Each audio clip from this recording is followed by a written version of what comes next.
नमस्कार, प्रणाम, जोहार। बेबाक, बेखौफ, बेधड़क अंदाज में मैं भुजंग भूषण न्यूज़ अलर्ट इंडिया की तरफ से आपको मैं कुछ संक्षिप्त विवरणी देना चाहता हूं। झारखंड विधानसभा, बिहार का विधानसभा चुनाव और दिल्ली विधानसभा की बात। तो दिल्ली विधानसभा की बात अगर करें, दिल्ली दिल है हिंदुस्तान की, पूरे देश की निगाहें उस पर लगी रहती हैं। उसकी छोटी छोटी खबरें भी सुर्खियां बन जाती हैं क्योंकि सारे चैनल्स वहीं पे हैं। तो दिल्ली में जिस तरह से केजरीवाल को यूं कह लें कि उनको बॉयल करके छीला जा रहा है, कैग की रिपोर्ट पेश हुई है, 14 रिपोर्ट में सिर्फ एक शराब नीति पर रिपोर्ट पेश हुई है। उसी में केजरीवाल की पूरी टीम इस तरह से घिरती नजर आ रही है कि जनाब कुछ बिंदुओं पर आप ध्यान दे ले कि केजरीवाल की जो कैग रिपोर्ट में चीजें आई हैं, शराबबंदी को लेकर के, उसके टैक्स को लेकर के, उसके रिलैक्सेशन को लेकर के, लगभग 2006 करोड़ रुपए का राजस्व का नुकसान की बात हो और कैग रिपोर्ट वहां पर पटल पर नहीं रखने की बात हो, 151(2) संविधान की धारा के तहत वो भी गुनाह है। तो इन तमाम चीजों को लेकर के केजरीवाल और उनका कैबिनेट घिरता हुआ नजर आ रहा है। यदि यह माजरा कोर्ट में गया तो उनके मिनिमम 2 वर्ष की सजा हो सकती है। यदि 2 वर्षों की सजा हुई तो अगले 6 वर्षों तक उनका कैबिनेट और केजरीवाल पुनः कोई चुनाव नहीं लड़ सकते। लेकिन उसमें एक और अहम बात जो आपको मैं इंक्लूड करना चाहता हूं कि केजरीवाल के जितने फाइल्स हैं सब एलजी रोकते थे। केजरीवाल बहुत शातिर हम होशियार हैं, लेकिन उनको यह समझ में नहीं आया कि दुनिया में उनसे भी शातिर लोग हो सकते हैं। जिस दिन आपको यह अहम और वहम हो जाएगा कि आप सबसे सर्वश्रेष्ठ हैं, उस दिन से आपका पतन शुरू हो जाता है। और एलजी ने 2 फाइलें उनकी नहीं रोकी। वो एक था शीश महल का फाइल, दूसरा था शराब नीति का फाइल। और इन दोनों ही मामले में जब उन्होंने नहीं रोका, और आज यही दोनों मामला केजरीवाल की गले की हड्डी बन गई है, पूरी पार्टी नेस्तनाबूत होने के कगार पर पहुंच गई है। तो आप केजरीवाल को समझिए कितने शातिर हैं, या फिर बीजेपी कितनी शातिर है। क्योंकि केजरीवाल का उस दिन हुंकार भरना अपने विधानसभा में कि मोदी को फिर से जन्म लेना पड़ेगा दिल्ली में केजरीवाल को हराने के बाद, भाई साहब बॉस इतना घमंड रावण को भी नहीं शोभा देता था, और उसकी भी मृत्यु हो गई। इनकी भी राजनीतिक मृत्यु होने के कगार पर है। अभी आप देखते जाइए क्या क्या होता है। 13 रिपोर्ट खुलना बाकी है। अब आते हैं झारखंड विधानसभा में। झारखंड विधानसभा में बीजेपी की जो बारात है उसमें दुल्हाई गायब है। नेता प्रतिपक्ष कोई है नहीं। बीजेपी दुनिया की सबसे बड़ी पार्टी और उसका नेता ही गायब। उसका पुरोधा पूरी दुनिया को मोदी संदेश देते हैं। हर जगह पर वो जाकर के 2 देशों को मिलाते हैं, सबके दुख सुख में बात करते हैं, अपने देश की तमाम समस्याओं को खत्म करते हैं, 370 जैसी धारा को हटाने की क्षमता रखते हैं। लेकिन क्या झारखंड में नेता प्रतिपक्ष चुनने की काबिलियत नहीं है, या फिर झारखंड में नेता प्रतिपक्ष बनने का कोई काबिल नहीं है? यह एक बहुत बड़ा प्रश्न चिन्ह है। बॉस यह बात बहुत गंभीर है कि झारखंड के राजनेता, भारतीय जनता पार्टी के या कार्यकर्ता, वो तमाम लोगों का मोराल एकदम खत्म हो चुका है। क्योंकि जिस तरह से बाहर से लॉन्च किए गए थे बड़े बड़े दिग्गज चुनाव प्रभारी बना करके, उनकी सारी स्ट्रैटेजी फेल हो गई। उसकी वजह थी कुछ गलत लोगों की यहाँ संगति उन्हें मिल गई, जो उन्हें गुमराह कर दिए, भटका दिए। जो ऑलरेडी यहाँ पहले से बदनाम थे उनकी संगति में वो चले गए, जिसकी वजह से यह हार हुई। और पार्टी के अंदरूनी खाने, ये जो 2-3 गुट बना हुआ है, जो तथाकथित लोग कहते हैं, कोई कहता है कि रघुवर दास का गुट अलग है, कोई कहता है बाबूलाल जी का गुट अलग है, कोई कहता है अर्जुन मुंडा जी का गुट अलग है, कोई कहता है कि दिल्ली वाले लोगों का गुट अलग है, कोई कहता है कि संघ का यहाँ पर पूरा प्रभाव चल रहा है। तो ये तमाम चीज़ें जो है ना, एक कियोस पैदा की हैं। उसको सही दिशा और दशा देने के लिए केंद्रीय नेतृत्व को अविलंब हस्तक्षेप करना पड़ेगा, नहीं तो यह पार्टी धीरे धीरे डिटोरिएट हो रही है और वो खत्म होने के कगार पर भी जा सकती है, अगर अविलंब भाजपा ने इस पर ध्यान नहीं दिया तो। और यही वजह है कि विपक्ष को दरकिनार करके यहाँ पर कांग्रेस हो, जेएमएम हो, आरजेडी हो, जो गठबंधन के लोग हैं, वो सदन के अंदर दहाड़ते हैं और ये बैकफुट पर रहते हैं।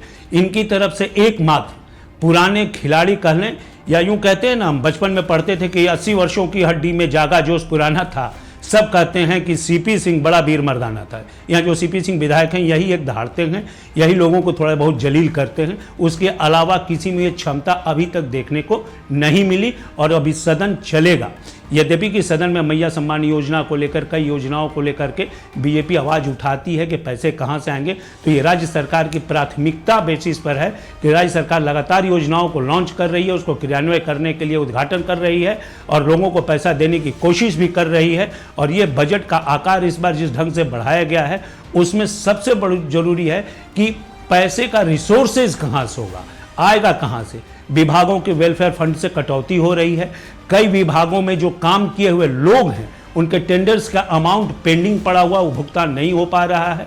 अब कई योजनाओं में वृद्धा पेंशन वगैरह तमाम चीज़ें, छोटी छोटी पेंशन और योजनाएं थी, उन्हें बंद किया जा रहा है क्योंकि बहुत बड़ी रकम, लगभग 16,000 करोड़ का रकम जो मैया सम्मान में देना है। अब इसके लिए सरकार बड़े पैमाने पर तैयारी कर रही है कि माइंस को अलॉटमेंट करके उसके बाद उससे जो पैसा आएगा उससे वो पूरी तरह से इन चीज़ों की भरपाई करेगी। इसलिए वो दिल्ली दरबार से दो हाथ नहीं करके हाथ मिलाने के भी मूड में है।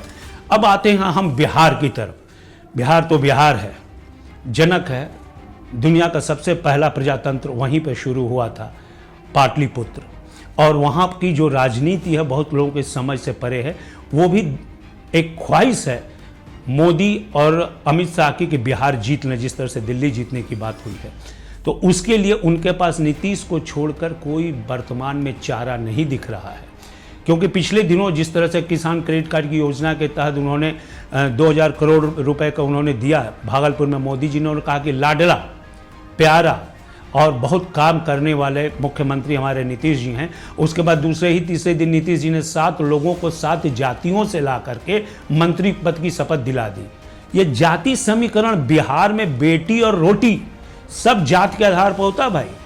वोट तो छोड़ ही दीजिए, किसी भी बिना जात पूछे वोटवे नहीं मारेगा। और वोट मारेगा तभी जब उसको जातीय समीकरण समझा दीजिए, तब मारेगा।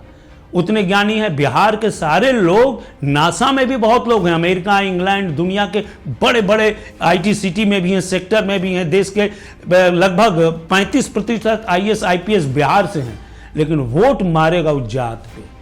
वो बहुत कठिन है उनको समझाना। इसीलिए ये जातीय समीकरण के आधार पर 7 भाजपा के विधायकों को केवल मंत्री पद की शपथ दिला दी गई है। अब रही बात कि नीतीश की तबीयत को लेकर, तो उनके बेटे निशांत ने कहा है कि मेरे पिताजी अगले 5 साल तक बिहार का नेतृत्व करने के लिए तैयार हैं स्वास्थ्य के दृष्टिकोण से। और वैसी परिस्थिति में उन्होंने कहा भी है कि पहले इन्हें नेता घोषित किया जाए, मुख्यमंत्री का उम्मीदवार घोषित किया जाए, और उसके पश्चात तब जाकर के हम आगे की बात करेंगे। यानी कि भैया पेच फंसने वाला है। अगर स्पष्ट तौर से बीजेपी उन्हें नहीं घोषित करेगी तो पेच फंसेगा ही फंसेगा। और यह पेच फंसेगा तो बिल्ली तैयार है, वहाँ पर खड़ी है बिल्ली लालटेन। इधर से कूदेंगे, कमल पे ना बैठ के लालटेन में घुस जाएंगे नीतीश भैया, क्योंकि इनका तो क्रेडिट कार्ड उसी पर आधार पर ही बना हुआ है। अब जन स्वराज पार्टी है, जन स्वराज पार्टी इसमें तीसरे खिलाड़ी के रूप में इंटर की है। अब जन स्वराज का दावा है कि चुनाव हम जीतेंगे। 11 अप्रैल को बिहार बदलो के नारा के साथ वो गांधी मैदान में बहुत बड़ी रैली करने जा रही है। और ये रैली से शुरुआत करेगी बिहार में कि एक बढ़ता, हंसता, खेलता, पूरी तरह से संपन्न, निपुण बिहार की होली होगी। और पिछले जो बर्बाद बिहार था उसकी ये आखिरी होली होगी। यह कह के उन्होंने शुरुआत करी है, वहाँ से आगाज़ किया है। देखना दिलचस्प होगा कि वो कितने हद तक इस चुनाव में अपना दावा पेश कर पा रहे हैं, क्योंकि अभी युवा शक्ति बिहार में चरमोत्कर्ष पे है और परिवारवाद भी परोक्ष रूप से है। चिराग पासवान, रामविलास पासवान के वो धरोहर हैं, वहाँ पर वो लेकर के चल रहे हैं। तेजस्वी यादव, लालू यादव के धरोहर वो भी अपने लेके चल रहे हैं। अब निशांत जी आ गए हैं। होली के बाद उम्मीद की जा रही है, हालांकि निशांत जी, इनका जन्म 20 जुलाई को इनका जन्म हुआ था 75 में। ये जेपी मूवमेंट के समय इनका जन्म हुआ था। ये मतलब आंदोलन से की उपज ही है। पिताजी आंदोलन की उपज से राजनीति बने, आंदोलन में ये पैदा ही हुए हैं। तो ये गंभीर हैं, धीर हैं। निशांत का मतलब ही होता है परम शांत इंसान। और ये BIT मिश्रा रांची से, इन्होंने यहाँ से इलेक्ट्रिकल इंजीनियरिंग की है और उसके बाद वो अध्यात्म की ओर चले गए।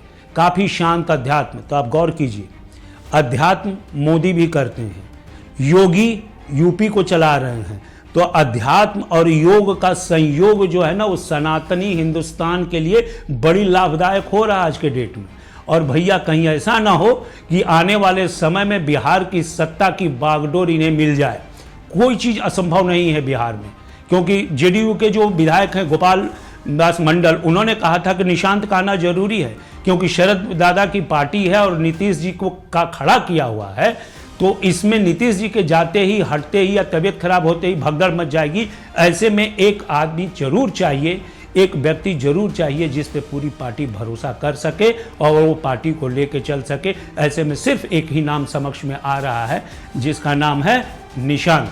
8 बार सीएम पद की शपथ ले चुके नीतीश अब 9वीं बार की शपथ लेंगे या फिर निशांत बनेंगे, लेकिन बीजेपी के पास नीतीश को छोड़ा के वर्तमान में कोई विकल्प नहीं है। अगर बीजेपी ने विलंब किया तो फिर भैया काम कभी भी गड़बड़ा सकता है। कमल से उछलेंगे, ललटेन पकड़ लेंगे। ललटेन से उछल के कमल पकड़े थे, हालांकि वहाँ पर बिहार में कस्में वादों का मतलब ही नहीं होता है। बिहार में तमाम चीज़ें बिहार में चल रही हैं और बिहार में चलने की वजह यही है कि बिहार की राजनीति की आग अब धधकने लगी है और आने वाले 1-2 महीने में अपने चरमोत्कर्ष पर होगी। तब तक के लिए नमस्कार।